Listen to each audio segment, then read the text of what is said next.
যে মেরামত দরকার, সেটা আপনাদের দুঃখ দুর্দশা অমানবিক জীবনযাপন দেখে আমরা বুঝলাম যে সংস্কারের কোন জায়গাটাতে আসলে হাত দিতে হবে। প্রথম হচ্ছে আমাদের আমলাতন্ত্রকে বাধ্য করতে হবে। আমলাতন্ত্রের ভিতরে যে সচিব উপসচিব যারা বসে বসে নিয়ম কানুন রচনা করেন, যারা বসে বসে ঠিক করেন কোন ঠিকাদারি প্রতিষ্ঠান চুক্তি করবে, কোন ঠিকাদারি প্রতিষ্ঠানকে ডিল করবে, সেই মানুষগুলোকে চিহ্নিত করতে হবে।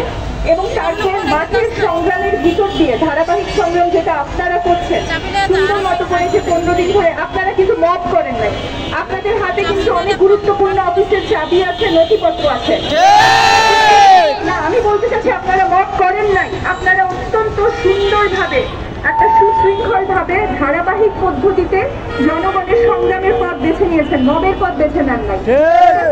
এটা থেকে বোঝা যায় যে আপনাদের আন্দোলনের যে যৌক্তিকতা, নৈতিক অবস্থান, যৌক্তিক অবস্থান সেটা পরিষ্কার। আপনারা কোনো ভাঙচুর বিশৃঙ্খলায় যান নাই, কিন্তু এই যে আপনারা যে সম্মানটা দিচ্ছেন দেশের মানুষকে, নাগরিক হিসেবে সুনাগরিক হিসেবে একটা পরিচয় দিয়েছেন, সেটা কি কোনোভাবে সেটার কোনো ভ্যালু কি তারা বুঝতে পেরেছে? আপনারা যে একটা ধারাবাহিকভাবে আপনারা নেগোসিয়েশন করতে চাচ্ছেন, আপনারা বৈঠকের পর বৈঠক করছেন, আপনারা এখানে আসছেন, প্রেস ক্লাবে আসছেন, শাহবাগে যাচ্ছেন, যতভাবে পারা যায় আপনারা চেষ্টা করছেন, কিন্তু আপনাদের এই ধারাবাহিক নৈতিক যৌক্তিক সংগ্রামে কি আমলাতন্ত্রের কোনো ধরনের কোনো নড়াচড়া আপনারা টের পেয়েছেন?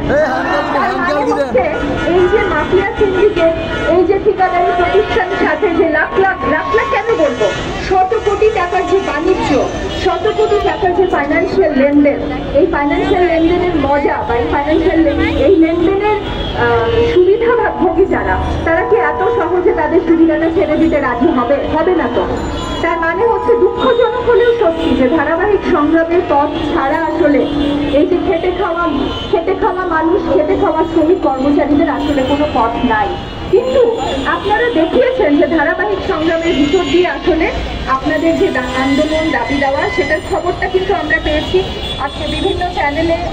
আপনাদের আন্দোলনের কারণে আপনাদের এই আন্দোলনের খবরটা কিন্তু আমরা ঢাকা শহরের মধ্যবিত্তের ড্রয়িং রুমে পর্যন্ত কিন্তু এই খবরগুলো পৌঁছে গেছে।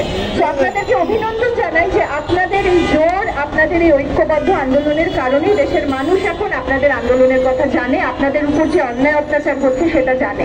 আর আমরা জানতে পেরেছি যে আমলাতন্ত্রের ভূত সরাতে হলে কোথায় হাত দিতে হবে, এটাই হচ্ছে আপনাদের আন্দোলনের সবচেয়ে বড় সফলতা। আপনাদের কষ্ট হচ্ছে, গরমে আপনারা শ্রমভবনে বসে আছেন, আরো হয়তো কষ্ট করতে হবে, কিন্তু আমরা সংস্কারের শুরুটা কোথায় হতে হবে সেটা কিন্তু আমরা বুঝতে পেরেছি।